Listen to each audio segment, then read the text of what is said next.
Бүгін сіздермен екі ғана заттан дайындалатын кез келген тортқа немесе пирогқа болатын кремнің рецептімен бөлісетін боламын.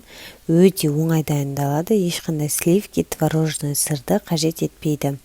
Ең алдымен бізге бөлме температурасындағы сары май қажет болады. Миксердің ең төменгі жылдамдығынан бастап осылай қозғаймыз. Одан соң жай-жайден жылдамдығын қосып отырамыз. Міне видеода көріп тұрғандағыдай осылай кішкене ағарып, көтеріліп жатыр. Ал мына кезде біздің уже креміміз дайын болып қалды. Сары майымыз осылай кәдімгідей ағарып, өзінің формасынан көтерілуі қажет. Міне енді сары май дайын болды. Енді үстінен осылай сгущенное молоконы аз-аздан құя отыра қозғайтын боламыз.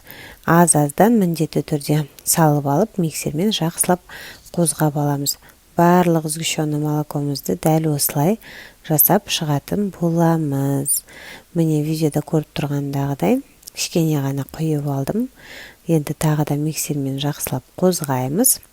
Сонымен осы екі затты жақсылап араластырып аламыз. Міне крем дайын болды. Өте әдемі болып шығады. Бір келкі болып, өзінің формасын жақсы ұстайды.